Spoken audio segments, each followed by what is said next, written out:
Were you not late today? Huh? Were you not late today?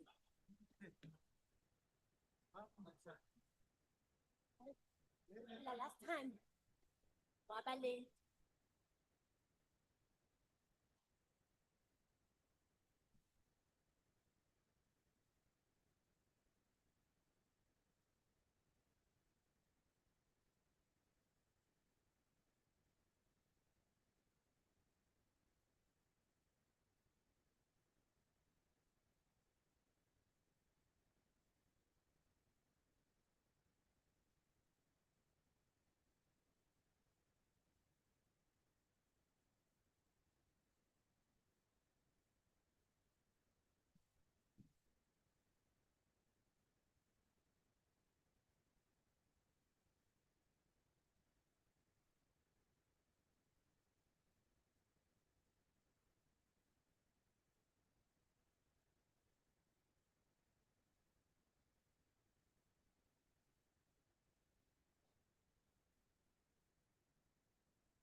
Good morning, honorable members. Let's first observe a moment for silent prayer or meditation.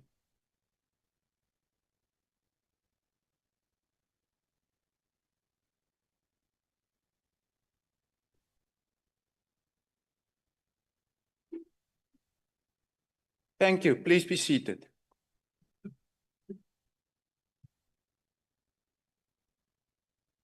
The secretary will read the order. Debate on vote number 29, Agriculture Appropriation Bill. I recognize the Honorable the Minister of Agriculture.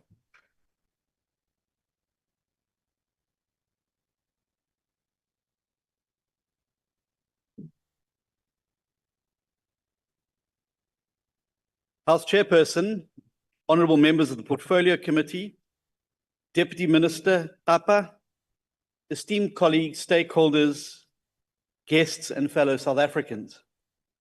It is a distinct privilege to stand before you today to deliver and present the 2025-2026 budget vote for the Department of Agriculture. This is more than simply a procedural responsibility. It is a defining moment for agriculture in our country. The restructuring of the department, now solely focused on agriculture, following its separation from land reform, rural development, marks the beginning of a more intentional, more focused, and more responsive era in public agricultural policy. Our mission is as urgent as it is important: to build a food system that is inclusive, competitive, sustainable, and above all, which leaves no South African behind. South African agriculture stands at a crossroads. On the one side, we see the extraordinary potential that the agricultural sector has to create jobs, contribute further to GDP growth, strengthen exports, and revitalize rural economies. On the other side, we confront persistent risks: climate shocks, high input costs, biosecurity failures, land degradation, weak infrastructure, and uneven access to market and finances, and of course, international shocks. This morning, we all woke to the news of the letter which President Donald Trump has sent to a number of countries around the world, including South Africa, announcing intentions to persist with a 30% tariff on South African goods and produce exported into the United States from the 1st of August. Whilst we can breathe a sigh of relief that this tariff did not come into effect as it was due to tomorrow, it does give us an opportunity to urgently use the next few weeks to be able to try and negotiate a way forward to prevent this. Whilst not explicit, the announcement would signal the end of the African Growth and Opportunity Act, which gives South Africa's duty-free access to the US for more than 6,000 products, including goods and automobiles, agriculture, and textile industries. The agriculture sector remains particularly exposed in the areas of citrus, wine, nuts, and table grapes. Now more than ever, it highlights the need for urgent reform in South Africa so that we can ensure that our economy meets the requirements of our trading partners around the world. And I look forward to working with Minister Tau and others in the coming weeks to urgently seek a way through this impasse and ensure that we can avoid the 30% tariff for our agricultural sector. But there's also a human reality behind the figures. And this speaks of smallholder farmers locked out of opportunity, of families facing food insecurity, or of veterinary professionals overburdened and under-resourced, and of a nation that far too often reacts to crisis rather than prepares to prevent it. This budget that we table today is designed to change that trajectory. It is grounded in the 2025-2030 strategic plan, which articulates the 7 key strategic priorities which I placed before this House last year. These are, if I may recall them, partnerships for growth, a modern and progressive legislative environment, improving market access, providing effective farmer support, strengthening biosecurity and disaster preparedness, advocacy for a growing sector, and improving food and nutrition security. Now, these are not just catchphrases, they're a call to action and a roadmap to transformation of the sector. In terms of the budget in the 2025-26 financial year, the department has been allocated a budget aligned to 4 core programs. Program 1, Administration.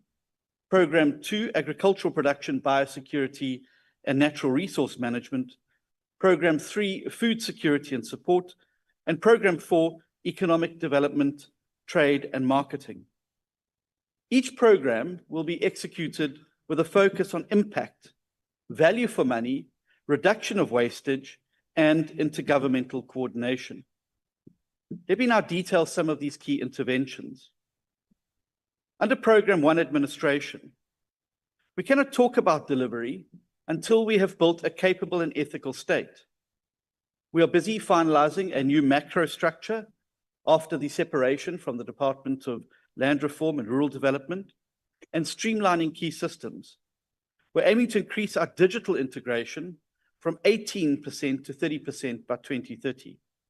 This includes revamping of procurement oversight, reducing the adverse audit findings, and ensuring that every single manager is held accountable for the performance outcomes within their units and departments. A department that promotes food security must be secure itself, secure against waste, inefficiency, and mismanagement. And that must be our first responsibility. Under Programme 2, which deals with agricultural production, biosecurity, and natural resources, Chairperson, we must agree that one of the greatest unseen threats to our sector today is not only climate, but also biosecurity failure.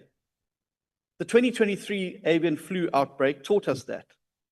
It was not just a health incident. It was a systemic shock to the system. Egg prices skyrocketed, small producers folded, and consumer confidence plummeted.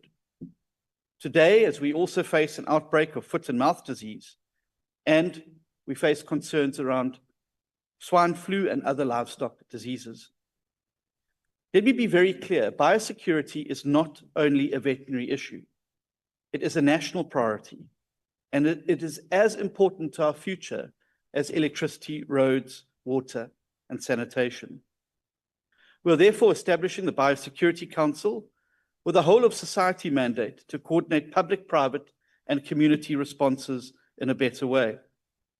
We're launching the National Biosecurity Compact, which is an agreement with clear roles, vaccine stock levels, predetermined outbreak protocols, and infrastructure commitments. We're also deploying 50 animal health technicians to assist with urgent vaccination rollouts. We're prioritizing the containment of the foot and mouth diseases in KwaZulu-Natal and Gauteng with forward and backward tracing. And just this week, we were able to lift the disease management areas in the Eastern Cape and the Limpopo province. And that was largely due to the incredible cooperation we received from farmers, organized agriculture, agricultural bodies, and of course the veterinary services in those provinces and at national.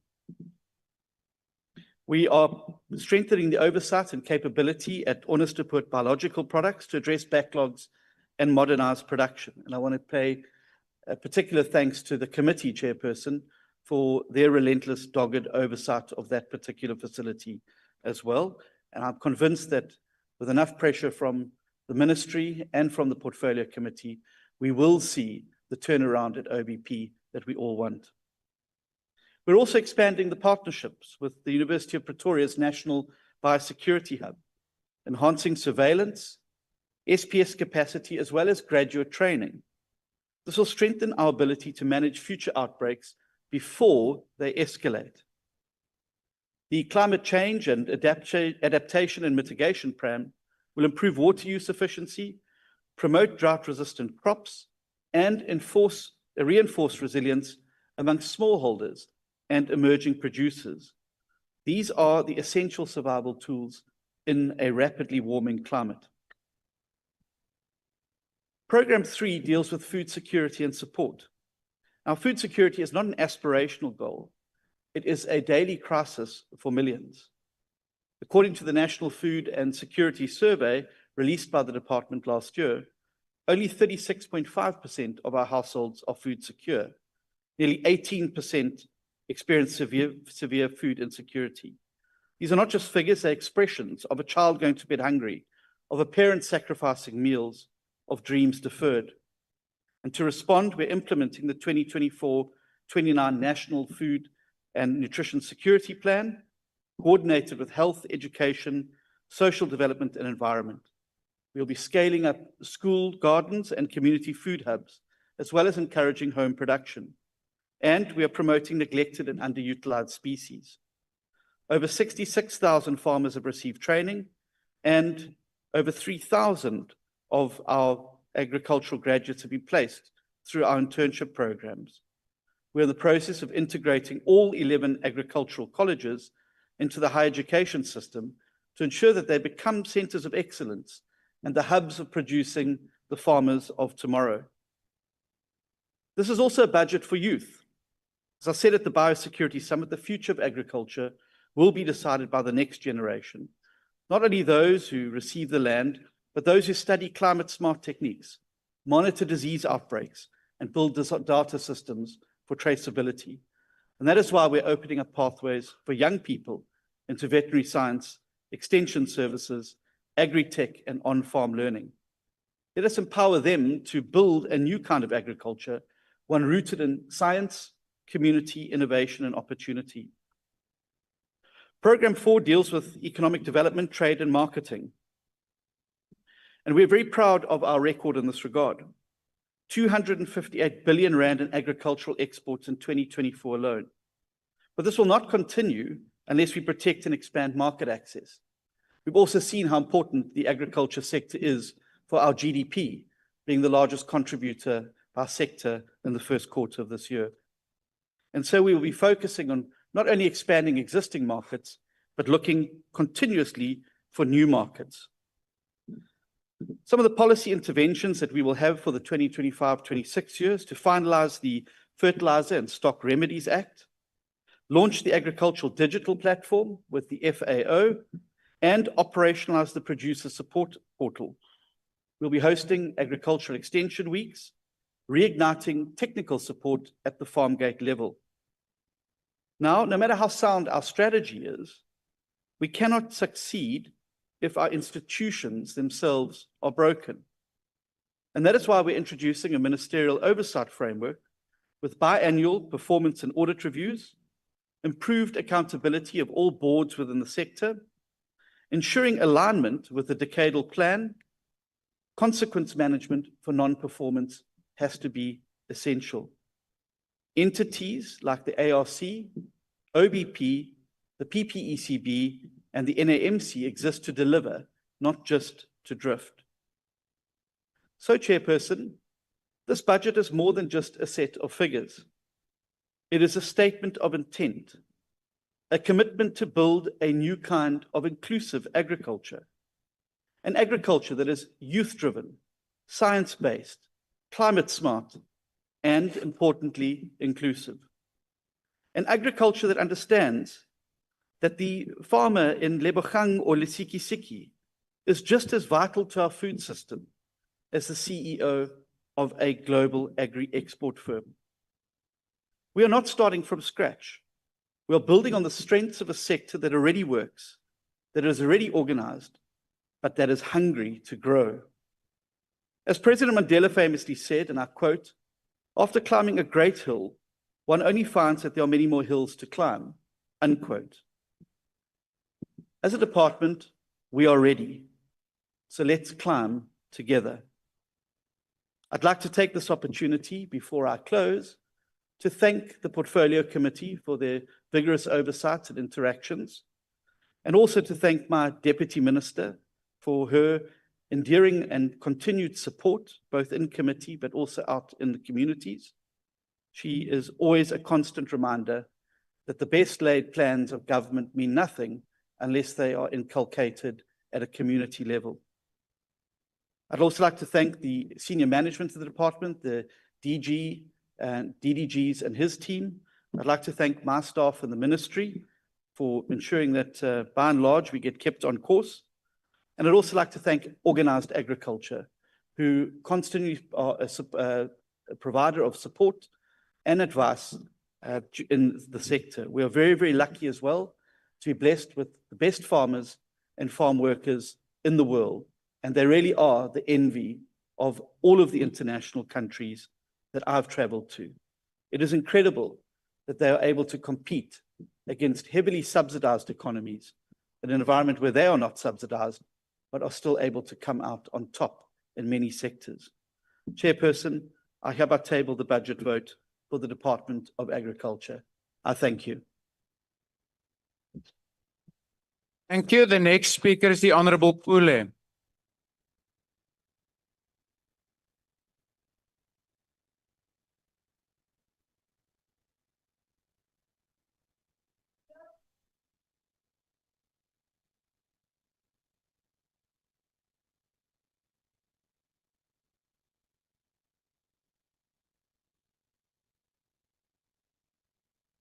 Honorable House Chairperson, Honorable Minister and the Deputy Minister, distinguished members of the Portfolio Committee on Agriculture, DG and your team, leaders of the entities of the department, honorable members of Parliament and fellow South Africans.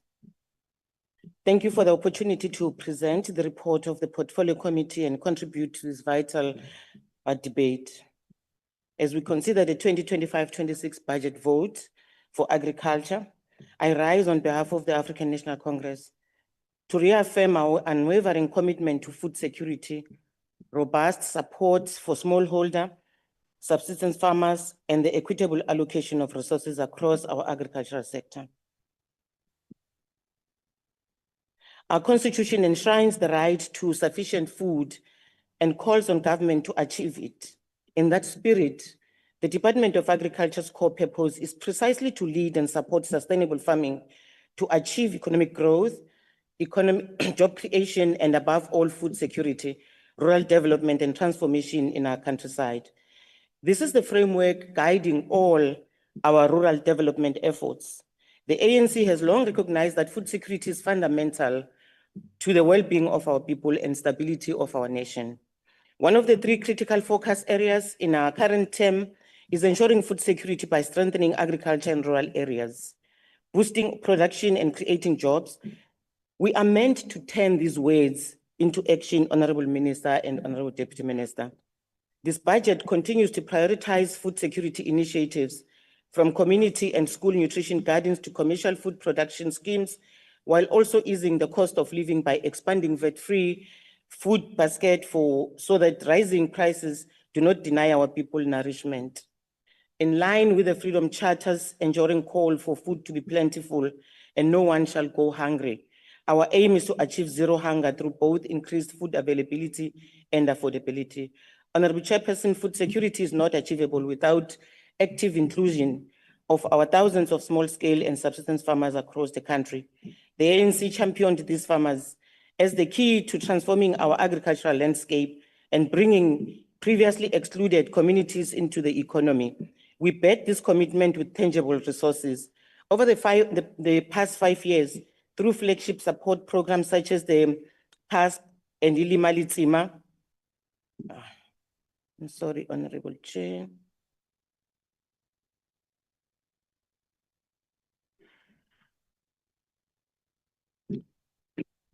Oh.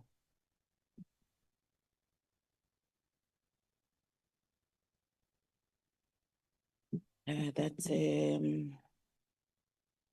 it's Lungu, the IT, Honorable Chair. When the is Strauss.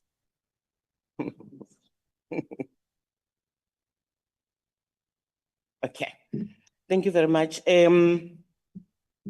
So over the past 5 years, through flagship support programs such as the CASP and Ilimali Tsima government has invested billions to uplift smallholder farmers.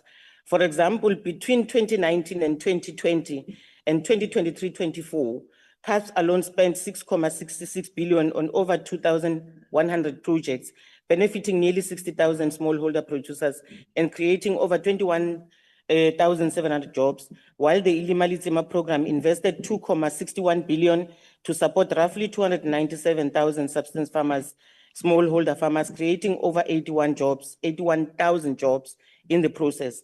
These are not abstract numbers. They represent emerging farmers empowered with irrigation systems, tractors, seeds, training, and mentorship. They represent families that are now able to produce food for both their tables and their local markets. In the current financial year, the department has allocated an additional 1.74 billion, especially to support over 6,000 smallholder producers across all 9 provinces, and 448 million to assist 67,500 vulnerable households to boost food production and create almost 9,500 farming jobs at the household level. This massive investment underscores the ANC's belief that smallholder farmers are the backbone of local food security. Let me illustrate what these support programs mean on the ground. They mean fencing a community vegetable plot in Limpopo so that crops are not lost to roaming livestock. They mean building a pack house and cold storage facility for a cooperative of apple farmers in the Western Cape, enabling them to meet market standards. They mean giving women in rural KwaZulu-Natal access to quality poultry feed and vaccination so that they can raise chickens for sale and nutrition. Concretely, our farmer support packages include on-farm and off-farm infrastructure like boreholes, irrigation, and storage facilities, provision of inputs, seeds, fertilizers, and mechanization support in the form of tractors and equipment, as well as training, extension services, and mentorship. Government is also helping small producers meet market standards. For an example, through the South African GAP certification program in partnership with the Perishable Products Export Control Board, which certifies smallholders to supply safe, high-quality food to retailers and the public. These efforts enable emerging farmers to break into value chains from which they were previously excluded, broadening market access even at the grassroots level. The ANC remains resolute that the historical injustices in agriculture must continue to be addressed. Equitable access to resources, land, water, finance, and technology is fundamental to true freedom for our people. The budget vote of the department's plans over the medium-term expenditure framework reflect a clear drive towards transformation and inclusion in agriculture. Since the dawn of democracy, our government has redistributed about 5.3 million hectares of land to over 315,000 beneficiaries, including farm dwellers and labor tenants through land reform programs.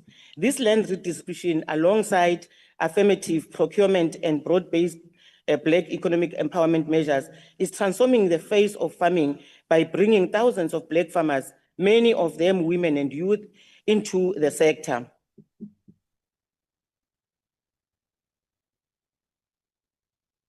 Crucially, equitable resource allocation also means targeting our public investments where they yield the greatest socio-economic impact, namely to small-scale farmers, rural women and youth, ensuring transparency and accountability in how these funds are used.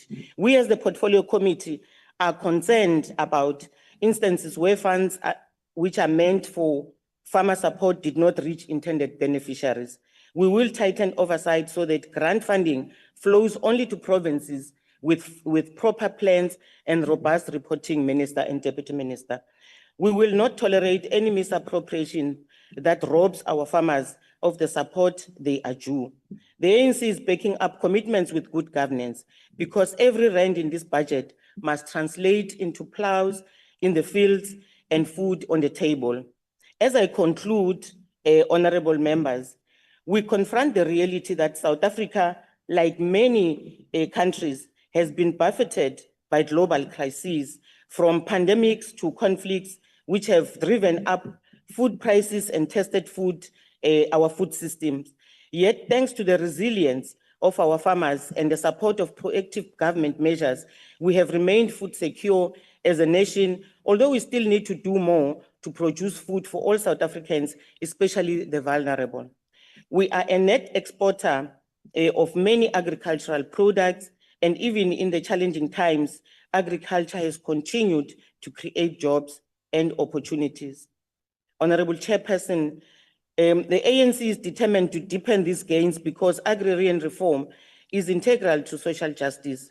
We do so inspired by the ordinary Eastern Cape farmer who, with a small grant and training, turned her homestead plot into a thriving farm, feeding her village, an example of empowerment multiplied 1,000 times by our policies. Let us all support this budget, which is truly a budget for security and inclusion, because the food security and farmer support programs receives the largest allocation from this vote. In doing so, we will be upholding the call of the Freedom Charter and our Constitution to fulfill our people's right to food.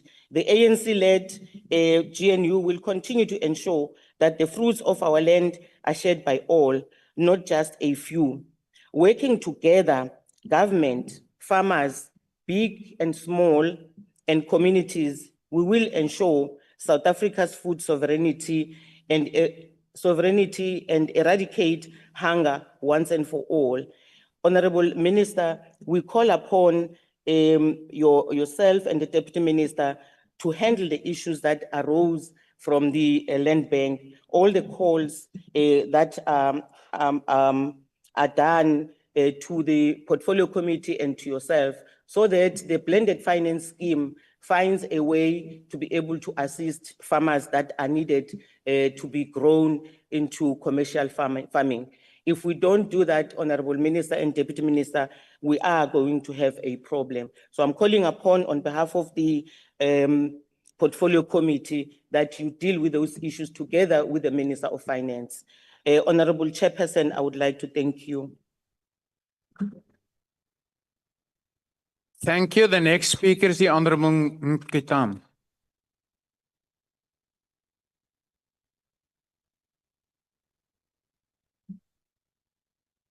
Thank you, Chair. Let's start from the beginning. The MK party reject this budget vote. Let us put the South African agricultural sector in its correct historical context. The development of modern South African white-dominated agriculture sector is the outcome of a deliberate destruction of the African peasantry as indigenous agricultural production systems. In other words, the development of white agriculture in South Africa was dependent on the underdevelopment and destruction of African agricultural system and paradigms, which were based on indigenous knowledge systems and ethical production systems, which respected the environment, animals, and humans. We do well to characterize the South African agricultural sector correctly as white settler and racist. It is driven by the European violent mentality, which perceived the native and the land as factors of production to be exploited for profits. This model of agriculture is based on exploitation of black labor and the promotion of genetically modified organism production systems. It is essentially driven by profits over the well-being of the people. This is magnified by the export orientation instead of food security for the nation. Over 15%. Now, honorable members, let us observe this. Over 15% of the nation is without food security. However, this sector, which is white agriculture, produced for export markets. Our people eat heads and feet of chicken.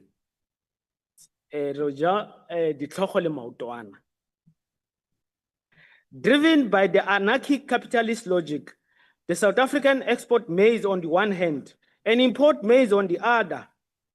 The much praised white agricultural sector can't produce enough chicken to feed the nation, so import chicken from Brazil and the United States of America. This is madness. The government is scared to regulate the market and bring some order and logic to the madness of free market running. The state has created conducive environment for exports to thrive. That is why the minister is here lamenting the fact that Trump has imposed those tariffs. It's because the South African agriculture is based on exporting food instead of addressing our food needs as a nation. The white agriculture is deeply implicated in colonialism and apartheid. When the Brit and Afrikaner made peace in Vereeniging in 1902, it was based on the parceling out of land and the agricultural sector to the Afrikaner. Soon after, the two foreign forces joined hands and enacted the 1913 Land Act to restrict Africans firstly to only 7% of the land and then later to 13%. This brutal land dispossession process was in part fueled by the need for cheap African labor. So long as Africans had land, they would not work for a settler colonialist. The colonialist settlers then took our land and enforced all manner of taxes payable by the currency of the settlers. This triggered the Bambata resistance war over land. Land dispossession and the destruction of agricultural sector go hand in hand. We can't talk about reforming agricultural sector without talking about land reform. This is the challenge a progressive government will recognize. Land and agri are Siamese twins. The budget vote doesn't contribute to dismantling the apartheid and colonial agricultural sector, which is economically highly ineffective, contributing only 2.9% to the GDP. The white-dominated agricultural sector is highly inefficient and as exemplified by its contribution to the GDP.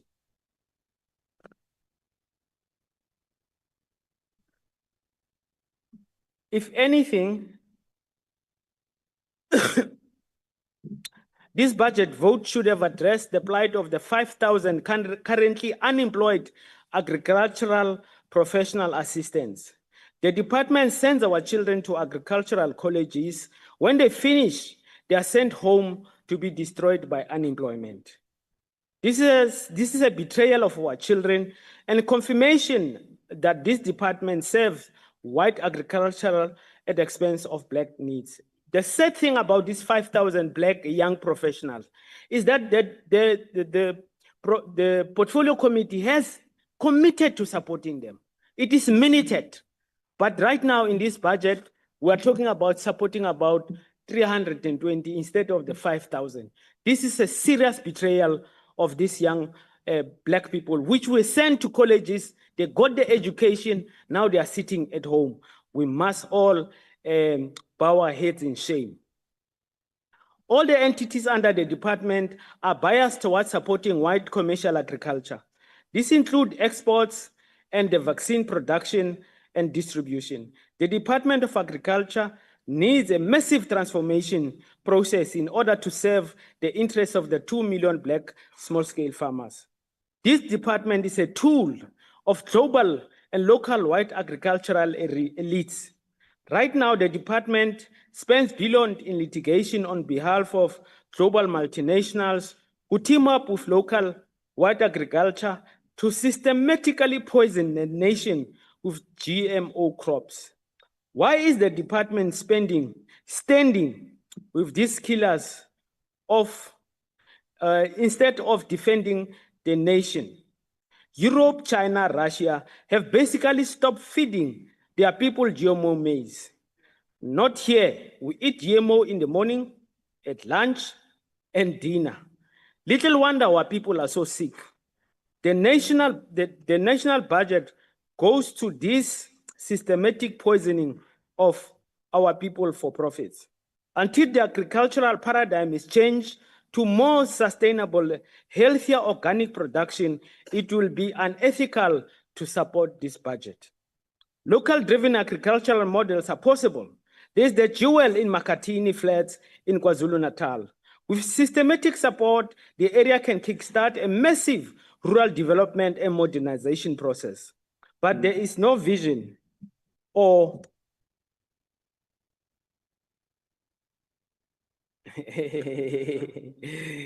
commitment to promoting Black agricultural excellence by this department. Support is lethargic and slow. The sugarcane farmers of Makatini Flats are betrayed by this lethargic support.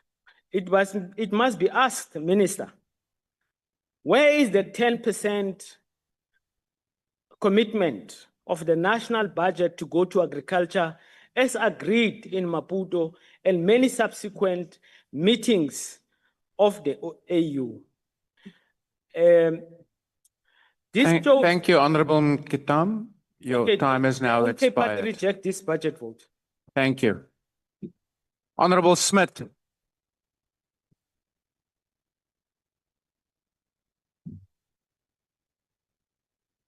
Honorable House Chair, members, and fellow South Africans. Today, I'm proud to reflect on the work being done under the leadership of Minister John Steenhuisen in the Department of Agriculture to showcase the DA's difference. Guided by 7 clear priorities, Minister Steenhuisen has championed reforms that are not only revitalizing our agricultural sector, but also creating jobs, driving inclusive growth, and empowering the next generation of commercial farmers. participation with growth.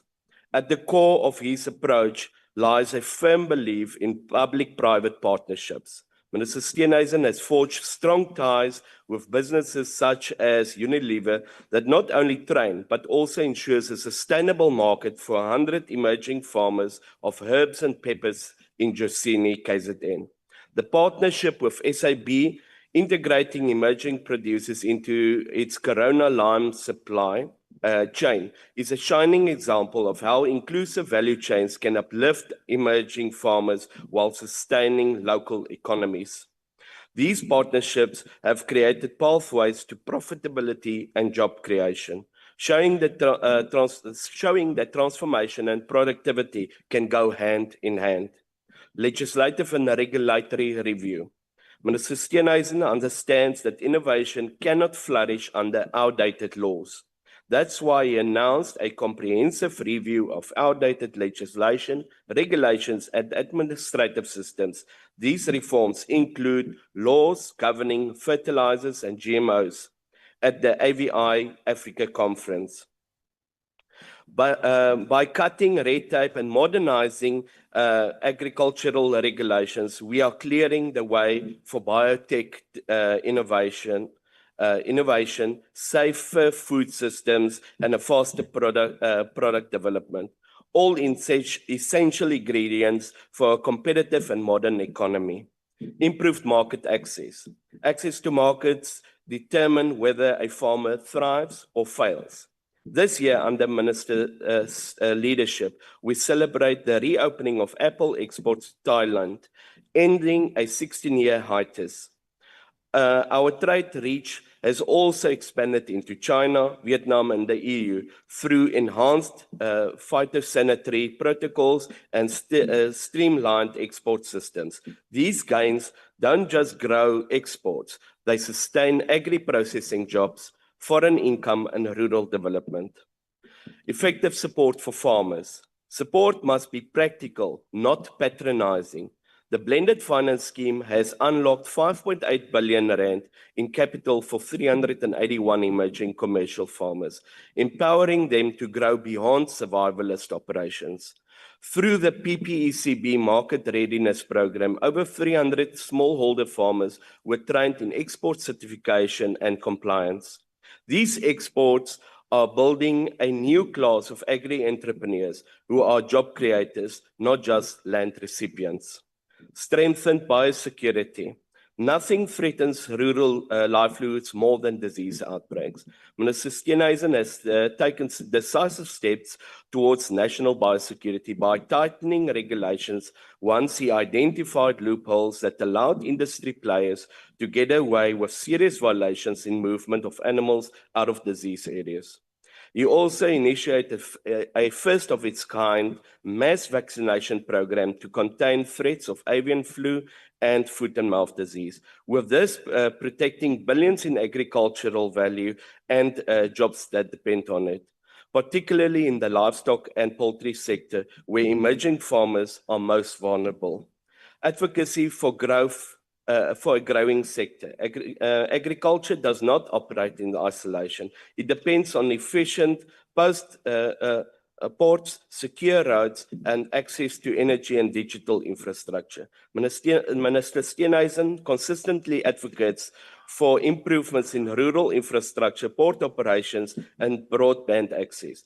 This is now becoming a reality with the assistance of another DA Minister for Communication and Digital Technologies, Solly Malatsi's action to open the market with the relaxation of regulations that allow for low-orbit satellite internet providers. The DA sees agriculture not as a sector on the margins, but as a key driver for job creation and national recovery, especially in underdeveloped regions. Improved food security. Finally, the expansion of community seed banks in Limpopo, Eastern Cape, and Northwest, with plans for KZN and Northern Cape, is a vital step towards seed sovereignty, food independence, and preservation of indigenous crops. These banks ensure that our smallholder farmers can continue planting in even the face of drought, climate change, and market shocks. In conclusion, under Minister Steenhuisen and the Democratic Alliance, the Department of Agriculture has become a beacon of good governance, smart investment, and inclusive opportunity. We are providing that with the right leadership. Agriculture can be the springboard out of poverty, a creator of jobs, and a backbone of sustainable growth. Let us continue to invest, innovate, and include, so that every farmer, no matter where they start, can contribute to feeding our nation and growing our economy. I thank you. Thank you. The next speaker is the Honorable Montweri.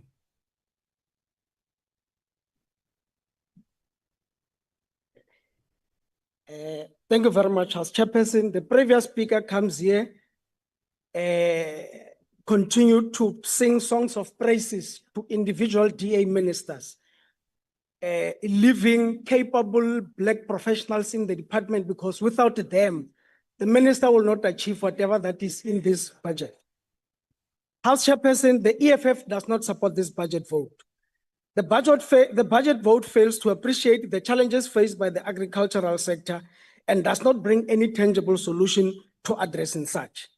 Disease outbreaks remains a serious threat to the livestock sector, and emerging Black producers are mostly affected by this disease. The department through the ARC has failed for more than 10 years to put systems in place to manufacture FNB vaccines, and now relies on Botswana to supply us with FMD vaccines. Minister, failure to prioritize biosecurity remains a serious concern. We must tackle the emergence of foot and mouth disease, avian influenza, African swine flu, fever, brucellosis, and continue to negatively affect the industry. We are in a man-made crisis of foot and mouth disease because the minister dropped the ball and dissolved a multidisciplinary team established by former Minister Toko Didiza and replaced it with some task team of DA-led veterinarians, only to reinstate them, the multidisciplinary team, later when his preferred task team has failed. Therefore, we must locate the current challenges of FNB right in the doorstep of the DA Minister of Agriculture. House Chairperson, we have warned that this GNU was established. We have wanted that the establishment of the GNU, it was only possessed with securing business interests and for politicians to line up their pockets. And here in this budget vote, we see a substantial increase in the budget for the ministry under Program 1 on administration with a 34.6%. Modula stilo, bogodu jwa leruo bo tswelela go ama ikonomi ya naga le pholo ya barua kgomo. Mme morago ga puo ya General Mokhwanazi mo Sontageng e tlhomamisa pelaelo ya rona ya gore go na le segongwana sa bosenyi seo se tlhotlhelediwang ke bangwe ba sepodisi go tseela batho ba rona leruo ka nkane ebile ba sa itshubi ka ba na le tshireletso ya sepodisi. The two conditional grants, Caspen and Ilima Letsema, constitute 73% of the total budget of Program 3. A program that should be at the forefront of supporting subsistence farming remain very silent on how they plan to support these key sections of farmers, with the department APP not having measurable targets for provinces on the utilization of these key grants. Market access remains a serious challenge in the sector, with both the department and National Marketing Agricultural Council having dismally failed to create market opportunities for our Black producers to access market, forcing our farmers to sell their produce at the cheapest price because of fear of losing their produce. We are calling for the department to assist Black producers with storage facilities to keep their produce and to be delivered to ensure that Black farmers have shelf space in local retailers. For South Africa to continue to grow its export market, particularly for the beef industry, due to the foot and mouth concerns, the need for a comprehensive farm-to-fork traceability system is non-negotiable. This was one of the key conditions for securing South Africa export to China post-2019 export ban on beef, wool, and associated products due to FMD. House Chairperson, another ticking time bomb is the shortage of veterinarians, where we see only 60 to 70 veterinarians servicing a population of 1 million citizens, against an international norm of 400 to 60 vets servicing a population of 1 million citizens, and a vacancy rate of 45% in the veterinarian section in this high employment rate. We are calling for the reintroduction of the community service program for vets, and that this program, as opposed to what the minister has done, must focus only on rural smallholder farmers, as that's where the problem is. We remain concerned with the recycling of executive at the Honour's Board Biological Products, with the entity under DA Minister continuing to keep pensioners who should be at home playing with their grandchildren, whilst many qualified and capable graduates languish the streets unemployed. The budget vote is not alive to challenges confronted by the black livestock sector. The livestock industry continues to be a significant pillar to the South African farm economy. Lebo Mabi is a young farmer in the Dr. Ruth Mumpati, with many other livestock farmers having to compete with heavily subsidized farmers from Botswana and Namibia who have flooded the market with winners at auctions and abattoir, which has drastically dropped the price of winners to the benefit of those highly subsidized farmers in Botswana and Namibia. The department has not done anything to create a conducive environment for farmers to compete.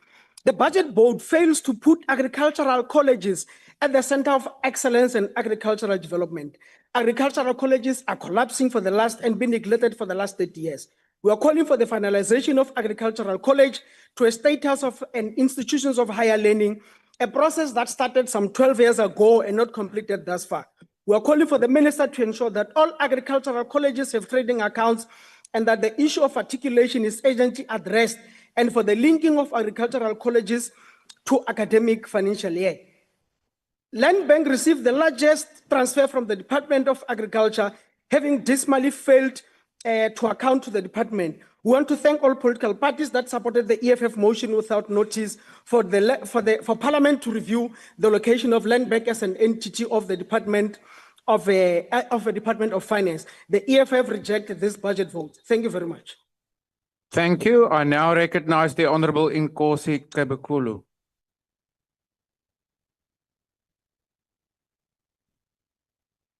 Ngibonge isithuba sihlalo. While the IFP commends the outlined priority areas such as farmer support, land reform, and rural development, we question whether the current budget reflects the scale and complexity of the challenges confronting the sector. Smallholder farmers, particularly in provinces like KZN, continue to struggle with access to land, mechanization, and markets. And yet, despite repeated commitment, support to subsistence and small-scale farmers still remains a challenge. We believe this is a missed opportunity to tackle rural poverty, youth unemployment, and food insecurity simultaneously. We note the strategic role of entities such as ARC, OBP, and Land and Agricultural Development Bank of South Africa. Yet several concerns arise. Land banks' continued reliance on bailout and failure to disperse adequate credit to small-scale farmers must be addressed. OBP instability and aging infrastructure threaten animal vaccine security, particularly for rural livestock farmers, which is mostly communal farmers, where we come from. I must also be noted, it must also be noted that South Africa faces foot and mouth disease outbreak across certain provinces. OBP is unable to produce vaccines and instead relies on Botswana for supply, which is unfortunate for an organization which was once producing and selling to other countries. The ARC continues to underperform on critical innovations, while its funding remains inadequate to meet the research demand of the climate-threatened sectors. The rural development component remains underfunded, underprioritized, and poorly coordinated. This is unacceptable.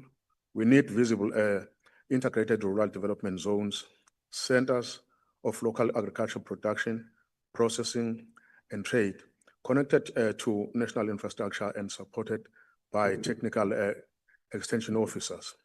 South Africa faces increasing risk of droughts, flood, and soil degradation. And again, we should be seeing a reasonable budget for climate change, mitigation, and disaster response in agriculture. the budget and APP for not merely financially tools. They are instruments of justice, equity, and rural renewal. We cannot afford to fail the millions who depend on agriculture, not only for food, but for dignity and livelihood. In consideration of the comments made, the IFP supports the budget. Thank you. Thank you, Honorable Matopa.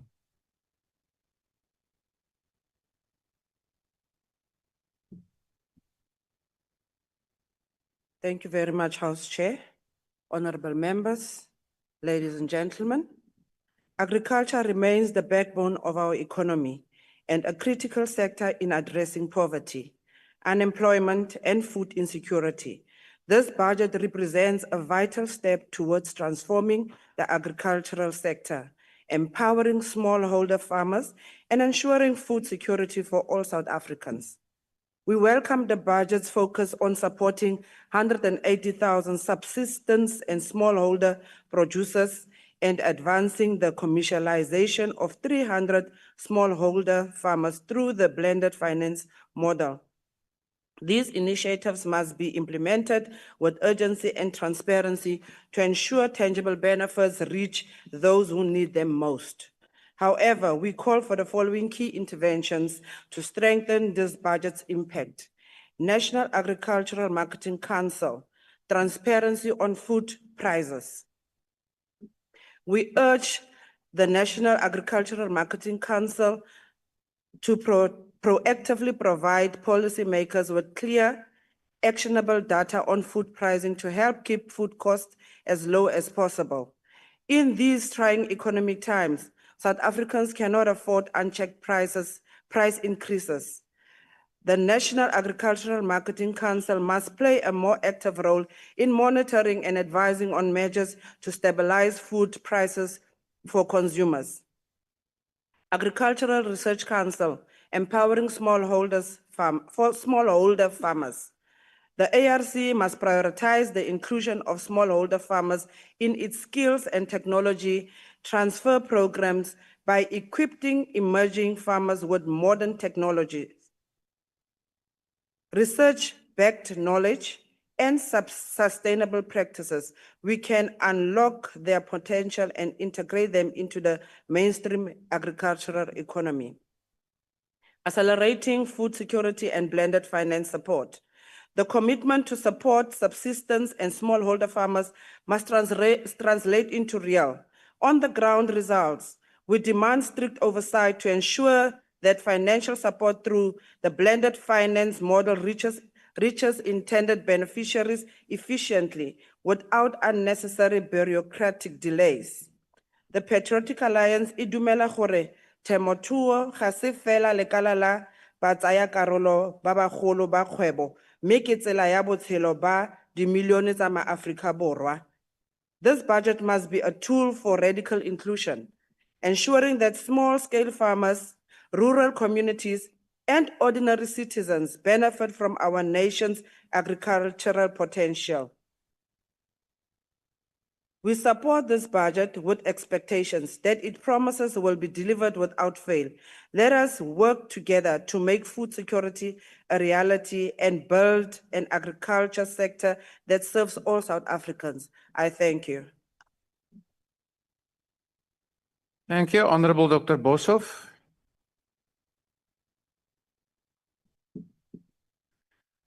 Dankie, agbare huisvoorsitter. Ons lees van die eerste departement van landbou so goeie 4000 jaar gelede hier in Afrika. Ons lees daarvan in Genesis en die grondlegger van die eerste departement van landbou was niemand anders nie as Josef. Josef wat die farao se droom uitgelê het van die 7 maarjare en die 7 vetjare en die 7 maarjare wat so arm was dat hulle die vetjare opgeëet het of wat in die vorm van 7 vet koringare of 7 vet koeie was. Die maarjare het hulle verslind dat daar niks van oorgebly het nie. En dit is die werklikheid van landbou in Afrika. Dit is siklies, die klimaat is party jare wonderlik. As ons net in die vetjare kon geboer het, dan sou daar geen tekorte ooit in Suid-Afrika of in Afrika gewees het nie. Maar ons het die maarjare. En daarvoor moet 'n mens beplan en daarvoor het jy 'n hele stelsel nodig. Die stelsel waarvan ons in Egipte lees is aan die een kant suksesvol. Daar's graan opgeberg, al die landbouprodukte is opgeberg vir die maarjare. Maar wat het toe in die maarjare gebeur? Mense moes eers al hulle besittings aan die farao verkoop, later moes hulle self as slawe aan die farao gaan verkoop en 'n feodale stelsel het ontstaan waar mense die huurders geword het op die grond wat eens op 'n tyd hulle sinne was, omdat hulle eenvoudig nie aan die gang kon bly nie. Dit is nie 'n baie goeie sosiale stelsel nie en dit is ook iets wat ons wil vermy in Suid-Afrika. Nou as ons nou terugkom na Suid-Afrika se landbou toe, dan het die ANC aan bewind gekom met 'n beleid wat die EFF en die MK-party nou nog baie graag geïmplementeer sou wou sien. Die vraag is hoekom het die ANC dit nie geïmplementeer nie, want dit was hulle beleid. Die antwoord is omdat daar genoeg historiese voorbeelde is van wat gebeur as jy met 'n kommunistiese beleid inkom in 'n hele landboustelsel wat op die vrye mark gegrond is en op private inisiatief met eens omverwerk. Jy kry wat jy in Rusland gekry het na die kommunistiese revolusie, of in China, of in Vietnam, of in Zimbabwe baie onlangs. Jy kry miljoene mense wat doodgaan van die honger omdat daar nie kos is nie. Omdat jy dink jy kan die voedselstelsel beter beplan as wat die boere op die grond dit self kan doen met hulle aanmoedigingsmaatreëls van wins en die vermyding van verlies. Wat die staat wel moet doen, is om die landbou te ondersteun. En daar het ons die onderste poort biologiese produkte waarvan ek sien dat ons in hierdie jaar 'n oordrag het van R1000. Dit is dieselfde bedrag as wat die departement verdien uit die verkoop van afvalpapier. Ek is nie heeltemal seker wat die rasionaal daar is. Ja, was wel so 3 jaar gelede R25 miljoen, maar ons het uit 'n ander verslag gesien dat daardie geld nie goed spandeer is nie en dat die back and close ente uit Botswana ingevoer word teen so wat 10 maal wat dit hier vervaardig moes word. Nou moet ek daarom sê dat ons die departement behoort geluk te wens met die opheffing van die beperkings wat daar gelê is, wat eintlik 'n ekonomiese ramp was in sekere gebiede, waar dit in Noord-Natal nog voortgaan. Maar die inwerkingstelling van onderste poort om regtig sy werk te doen. Ek sien hy sit op 'n hele hoop kontant en op 'n kapitaalreserwe van 'n paar honderd miljoen rand. Die ding moet tog reg gesien kan word. En dan is daar die kasprogram wat nuwe boere moet ondersteun, wat so wat 2 miljard rand kry, en dan die Rural Development program by die Departement van Grondhervorming en Landelike Ontwikkeling wat 900 miljoen rand kry. Wie doen wat? In die hele uitmekaar haal van die departemente is dit vasgestel. Ten slotte kan 'n mens sê dat landbou in Suid-Afrika sekerlik die ingewikkeldste industrie is. Dankie Dr. Boshoff. Honorable Trollip.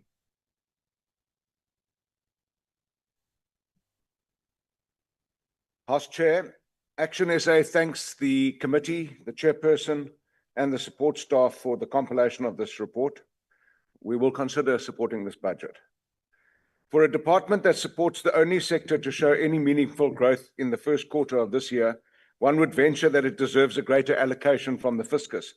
However, underspending on conditional grants and agri-BEE militates against this.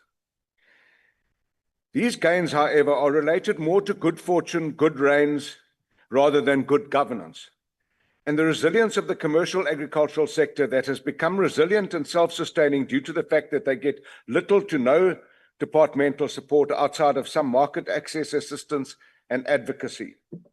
The department's focus on supporting farmers with resource infrastructure, strengthening biosecurity and disease control, advocacy for rural development and agricultural growth is reflected in the lion's share of this department's budget allocated to these objectives under Program 2 and 3.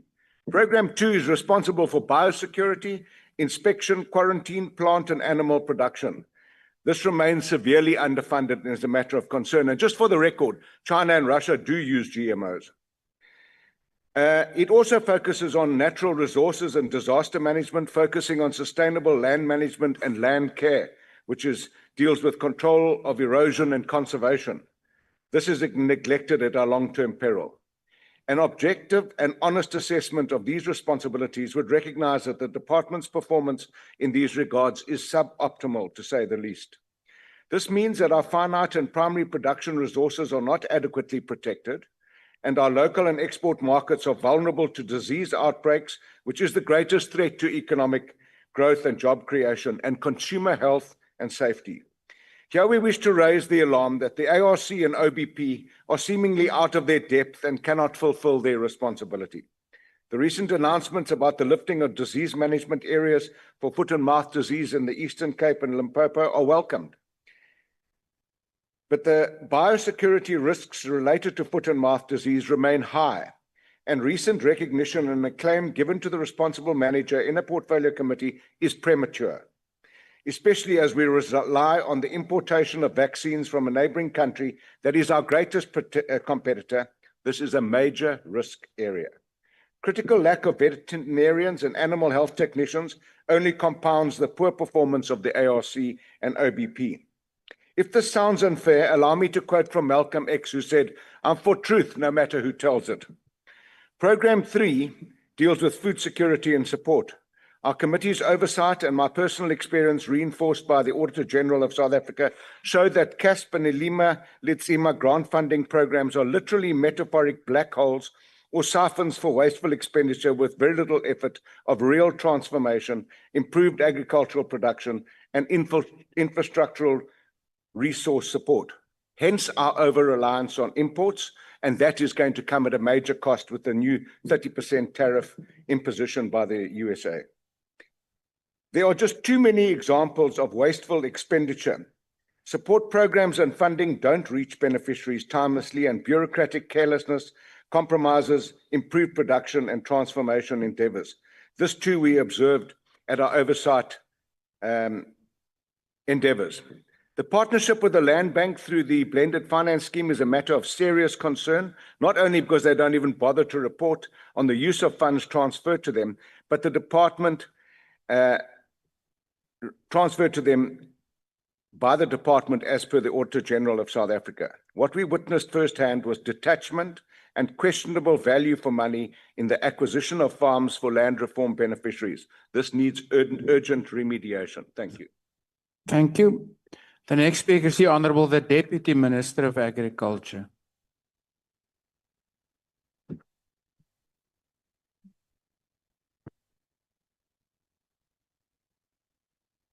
Uyakuphi? Ujwayela kabi. Ugogo lo. Honorable Chair, honorable members of the House, all ministers and deputy ministers present, chairpersons of portfolio committees of Government of National Unity, our premiers in the country, amakhosi, nabo bonke abantu ababalulekileyo elizweni lethu. An African proverb says, if you want to go fast, go alone. But if you want to go far, we better go together. This highlights the benefit of teamwork, cooperation, and that will lead to a lasting success, as well as significant achievements attained through a collective action over the quick individual results that you will seek when you go it alone.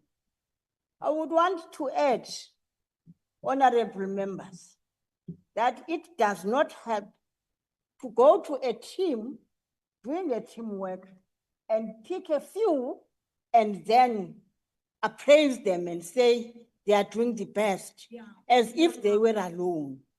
If we leave that, there will be peace here at home. Secondly, the Department of Agriculture is actually taking the latter, that is walking along as a department with all other departments. If I wanted to have as a deputy minister a borehole, an irrigation in a small village, what would I do without the Ministry of Agriculture? There are so many examples we've given. I'm calling for unity, and I'm also calling for a collective action to fight all the ills that we have spoken about. Honorable members, in this, when we say we want to collaborate and work together with all departments, we include the sphere of local government. We cannot jump here from national and go to a corner in Northwest and do some work without involving the local government executives in that particular area, as well as collaborating with traditional leaders in that particular area for better, quick results and sustainable development in their own area. Those areas are not ours, but they are indeed that of the people and their leaders of all kinds where they live. Madam Chair, I'm used to madams. I'm sorry about that. We are in Parliament today, wearing indeed a new face and a new cap through the face of the minister, Mr. John Hay. Yes, so no. Don't mislead the old woman. Don't mislead. We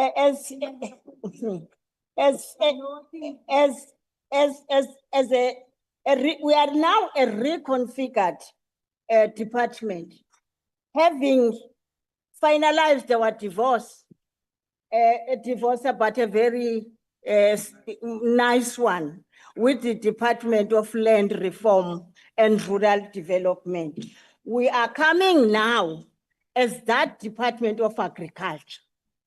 And we believe our relationship with our ex will continue to be a sound one, where we will take care of the work we did together and also support them for the work they are still going to do, because we need that land.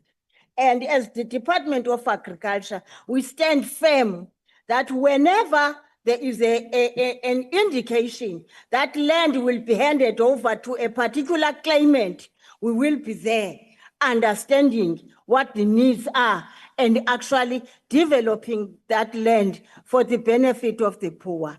Honorable Chair, we also bringing to this table, this Parliament, focus on the cutting edge plans to propel forward agricultural development, trade, growth, and food and national food security, aligned with the national priorities of the 7 administration, of which I won't repeat. The minister has actually alluded to that, and I support it as a deputy minister in that particular area, because those 7 guide the government of national unity. We want equality as that structure, which is temporal though. We also want to ensure that the principles that are set by the president through the government of national unity must be implemented, particularly passing the transparent, those laws, imithetho le efuna ukuba makubekho inguqu kude kulinganwe. Singalonto apha, singoma kulinganwe, futhi asithi makususwa abaphezulu bayezantsi. Akumandanga ezantsi, masihambeni sonke siye phambili. Kulento ye-food security, in October 2024, ndifuna unikhumbuze, we launched a national food and nutrition survey with States South Africa, which painted a gloomy picture of a higher percentage of households not meeting their food and nutritional needs in our country. And therefore, we must address that, all of us. There's no time for finger pointing now to say who did what has done. Sikulento sikuyo. Kusihlelo kusihleleyo. Kodwa for now, let us move forward and never backwards. The Department of Agriculture is coordinating the implementation of the second iteration of the 2024-2029 multi-sector national food and nutrition security plan. Usikhange lapho ke, that's what we are doing. The plan serves as a single coherent blueprint which embodied collective actions and harnessed the efforts towards a common vision.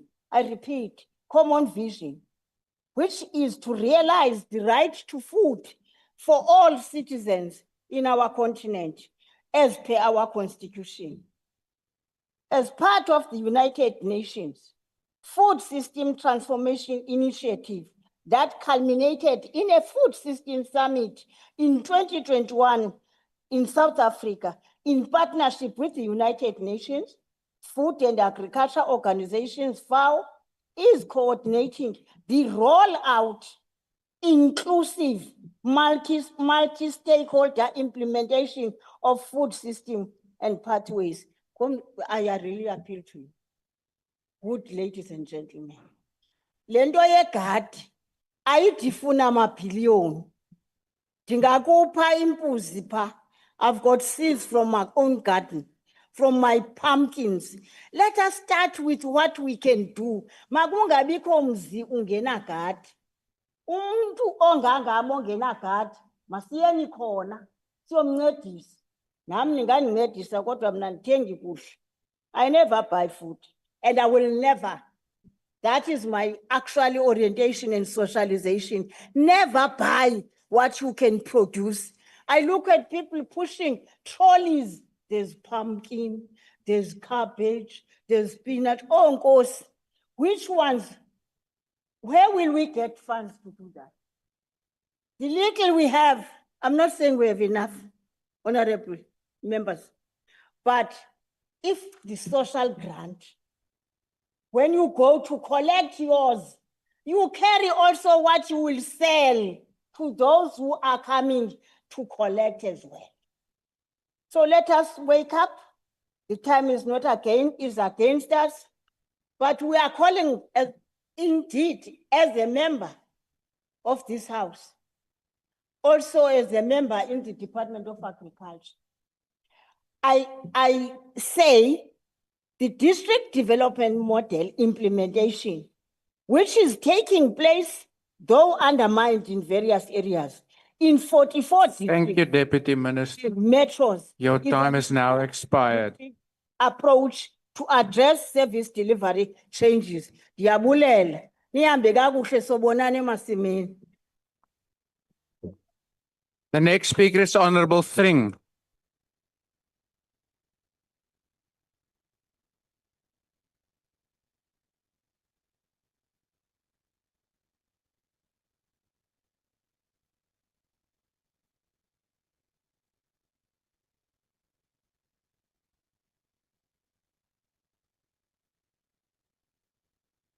Honorable House Chairperson, the ACDP affirms the vital role of agriculture in securing food, growing rural development, and building economic resilience. Food producers are the backbone of national survival and sovereignty. The department's 2025-26 allocation of some 7.6 billion focuses on infrastructure and biosecurity. We remain concerned by underperformance in supporting emerging farmers because few transition to commercial viability and many lack access to finance and extension services. The ACDP calls for the accelerating of agro-processing master plan and the fast tracking of blended finance to reach our marginalized farmers. We assert that regimes that dismiss the agricultural base through overtaxation, land dispossession, or neglect, invite food insecurity, unrest, and ultimately collapse. This is why government's dismissive attitude to the systemic murder of farmers and farm workers is irrational or intentional. These murders know no color. and the ACDP condemns these heinous crimes as we do all other murderous criminal acts. The ACDP acknowledges the work done by the Agricultural Research Council as the country's principal agricultural research institution, with OBP having the potential to manufacture animal vaccines and in particular the foot and mouth vaccine for the continent. On the intended poultry or the poultry avian influenza vaccination process, however, the ACDP notes the caution of Professor Tim Noakes, who mentioned that in the USA, the CDC, the NIH, and the FDA have all advised against the vaccination of poultry, noting that most nations will not accept vaccinated poultry from the USA. The rationale is that if you vaccinate with a leaky vaccine, you turn those flocks into mutation factories.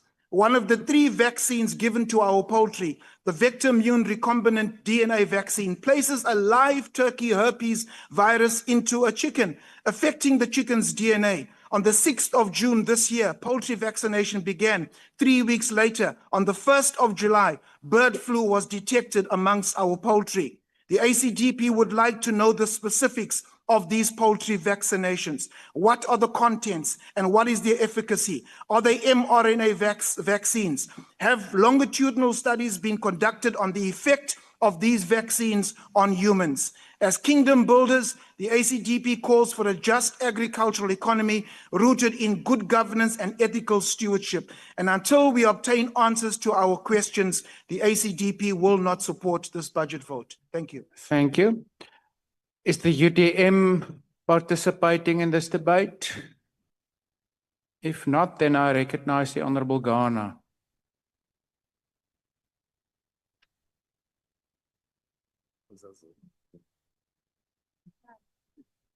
Or you'll take the next one.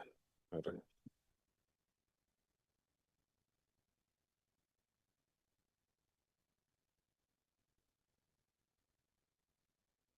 Nakens, I'm Thomas Tool.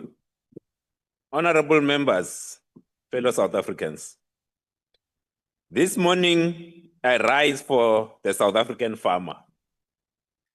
Not the one who spreads fear about white genocide, but the one who wakes up before dawn, works the land, creates jobs, feeds the nation, and believes in a future for all of us. A patriotic farmer, black or white. A farmer who understands that our destinies are tied together and who is committed to a South Africa that works. As Rising Zansi, we are committed to building a safe, prosperous, equal, and united South Africa in one generation. And we take agriculture very seriously. A prosperous South Africa begins with a thriving agricultural sector, one that ensures food security, contribute to economic growth, and create jobs. This budget must therefore be used to expand access to local and international markets, to ensure that there's proper regulation, and support the journey from smallholder farmers to commercial farmers. We commend leaders like the MEC, Vuyiswa Ramkgopa in Gauteng, who has shown how to transform agriculture through empowering Black women and young farmers. We need more of that across all provinces. We also understand, as Rising Zansi, that agriculture is not charity. It is a business. We must produce enough food, not through donations, but through smart support, infrastructure, and market access. South Africans expect this budget to do 3 things: grow the economy and create jobs for South Africans, end hunger, and bridge the historic racial divide in the sector. We cannot continue to be a country of 2 agricultures, one advanced, the other struggling. We need one interdependent agricultural sector that works for all. And as the world shifts, with markets like the USA under threat, we must leverage the BRICS and new trade partnerships to secure our exports and open new opportunities. Climate change, animal health, drought, these are not future threats, they are now, and this department must be proactive, not reactive. What South Africans expect from you, Minister, is for you to be the voice of all farmers, black and white, and to use this budget to build a one agricultural sector for the economy that creates jobs Thank you, for the Honourable people of South Garner. Africa. Is Al-Jamaa participating? If not, I call on the NCC. If not, then I recognize the Honourable Maglatsi.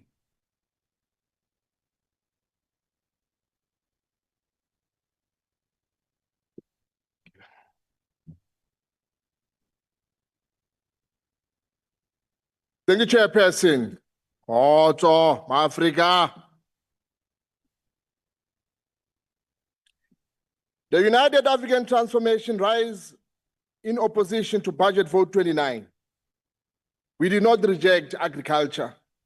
We reject incompetence. We reject ghost governance. We reject elite enrichment while African families remain landless and hungry. We do so not out of hostility towards agriculture, but because we are committed to transforming it from colonial inheritance to African instrument for food sovereignty, land justice, and economic dignity. The misalignment between strategic plan and the APPs is more than just technical. It's a political negligence.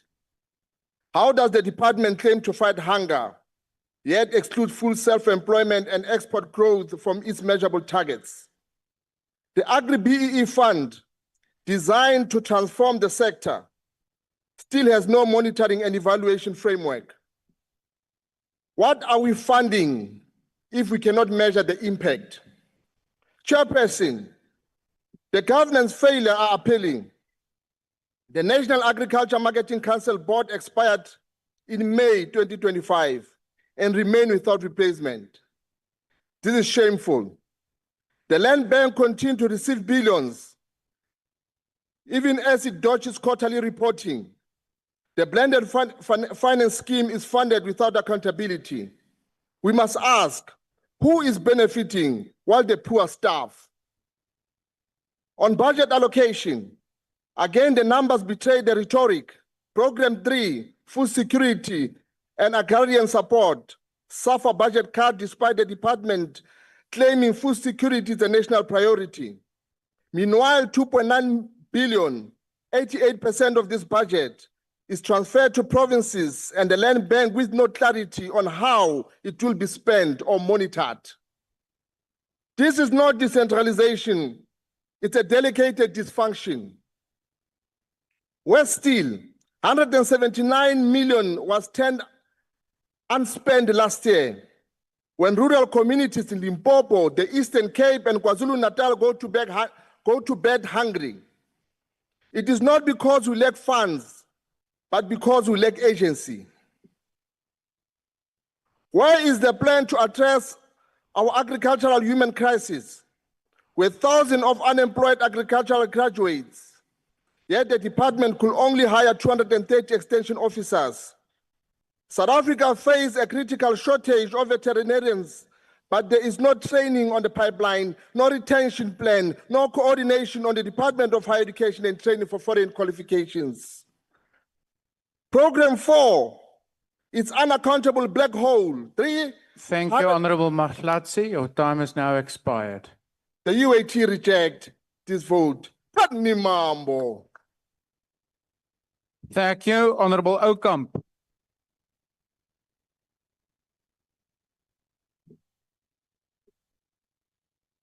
Thank you, Honourable House Chair, Honourable Minister, Honourable Deputy Minister, fellow members. Agriculture is the backbone of our economy. It is a cornerstone of employment, and it is a vital pillar against the fight against poverty. Our farmers deserve only the best, and this budget will take us closer in providing that to them. Allow me to extend our sincere appreciation to the Honourable Minister of Agriculture, John Steenhuisen, for his steadfast leadership and the strides that he and his department continue to make in transforming this critical sector. His unwavering commitment to inclusive growth, biosecurity, modernization of agriculture, and the pursuit of food security is commendable. Their efforts led to agriculture being the fastest growing sector of our economy in the first quarter of this year.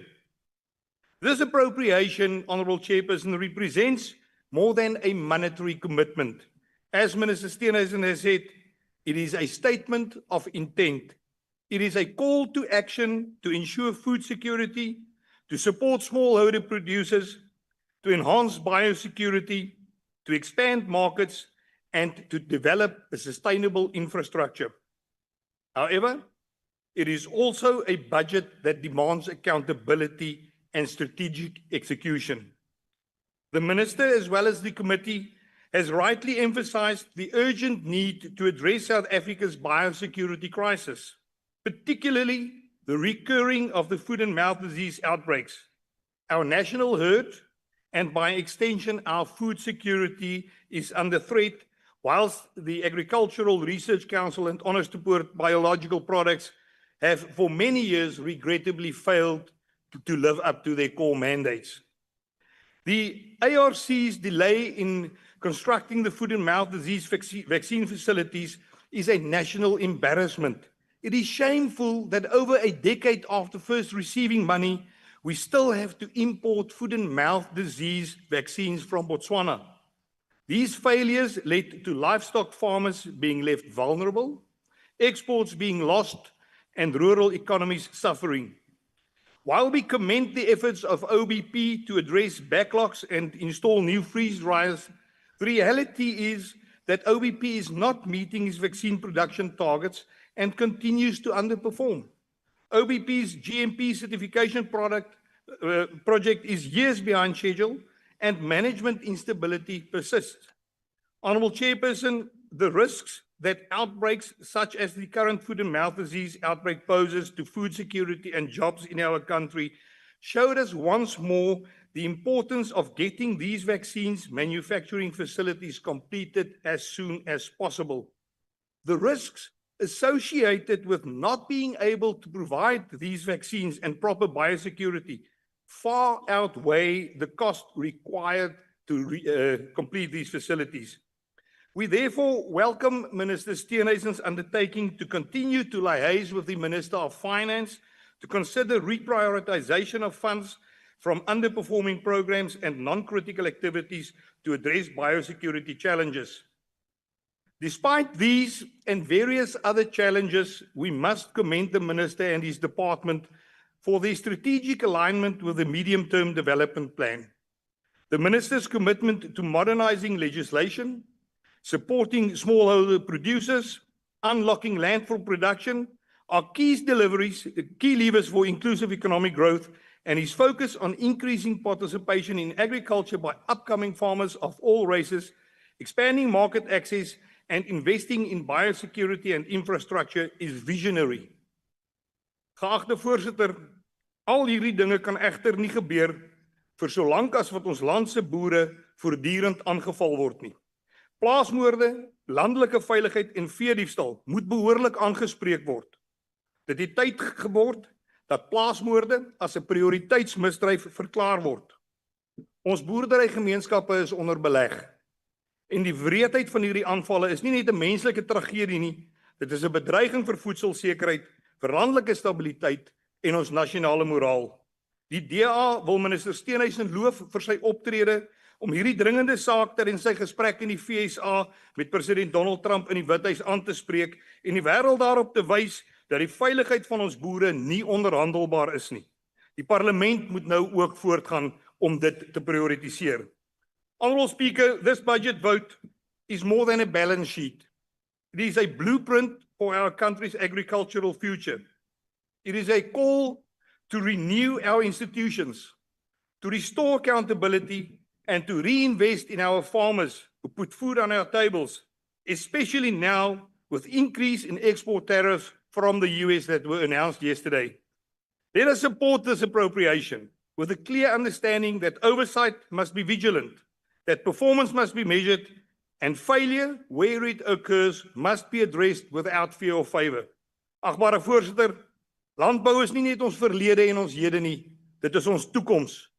Die boere van Suid-Afrika, wit, swart en bruin, groot en klein, is ons land se ruggraat.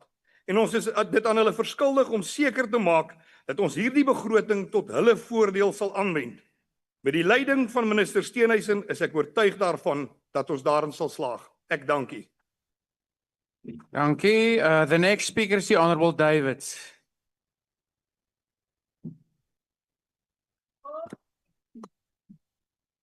Honourable House Chairperson, Honourable Minister, Deputy Minister, Honourable Chairperson of the committee, Honourable members, the Honourable members, the DG and his staff, the support staff of the committee, and also South Africa at large. Thank you for this opportunity to debate a budget that is central to our nation's future. The budget for agriculture.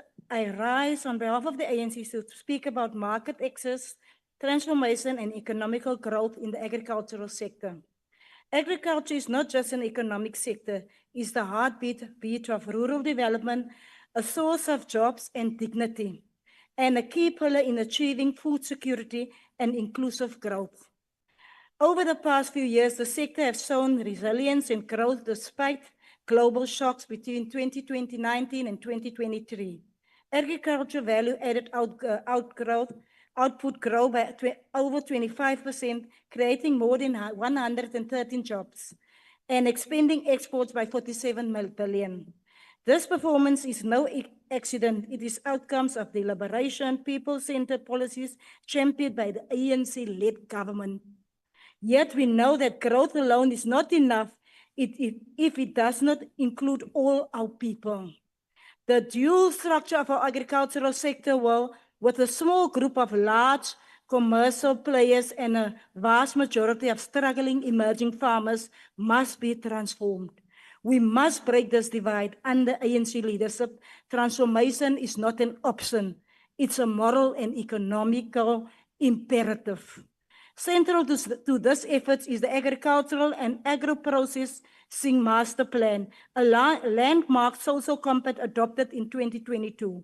This plan aligns with the ANC manifesto and medium-term development plan, focusing on inclusive growth, job creation, and rural industrialization.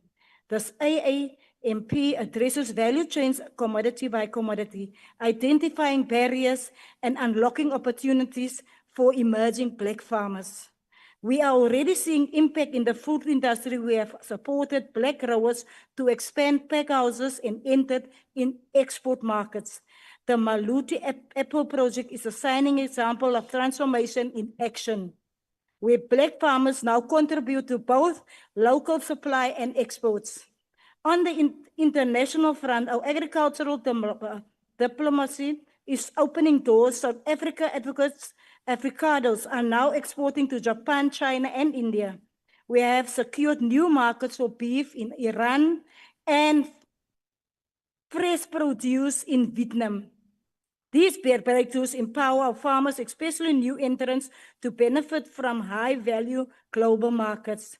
Domestically, we are revitalizing local markets by upgrading 21 fresh produce markets across the country, particularly in townships and secondary towns, like our Honourable Deputy Minister said. It must not all be about the country, it must be about the townships and the secondary townships, not about the elite only, like the DA wants to claim. Transformation also demands access to finance and land. The blended finance scheme is in partnership with Land Bank and commercial banks have already unlocked 3.1 billion for black commercial farmers. Collaborative approach through the master plan has united government, industry, and farmers, big and small, around a shared vision. We have also heard concerns about delays and bottlenecks. We acknowledge these challenges and are addressing them head-on, streamlining approval processing, improved coordination between agriculture and land reform, tightening grant monitoring, and adding firmly against corruption. Importantly, the budget supports agro-processing and value addition, crucial for rural industrialization. We want farmers to move beyond the raw products to add value, create jobs, and grow local economics. Through incentives and infrastructure support, we are enabling cooperatives to process dairy, fruit, and meat products. Thus, create employment up and down the value chain. Furthermore, we are investing in young people by modernizing agricultural colleges, supporting agri-tech startups, and providing internship. We are cultivating the next generation of farmers and agri-entrepreneurs. We want young people to see agriculture as a future of innovation and prosperity, not a sector of survival. Honorable members, agriculture is a powerful multiplier effect on broader economy. When farmers succeed, transporters, processors, retailers, and the entire rural towns benefit. By revitalizing rural infrastructure and supporting market access, the budget stimulates economic activity and reduces urban migration pressures. In approving this budget vote, we are voting for a sector that uplifts, transform, and feed the nation. We are voting for more jobs, create inclusivity, and stronger rural economics. We are reaffirming the ANC commitment to build a South Africa where no farmers is left behind and no community is excluded from economical opportunities. The ANC has laid a solid foundation. The budget strengthened it further. Let us support this wholeheartedly, and as create transformation together, let us grow South Africa together. For the soil, from the soil up, I thank you. Thank you. To reply to the debate, I call on the Honourable the Minister of Agriculture.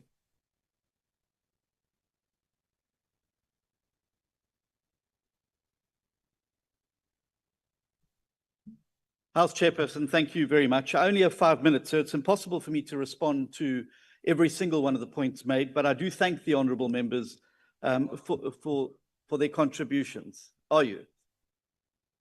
Of course I am. Of course I am.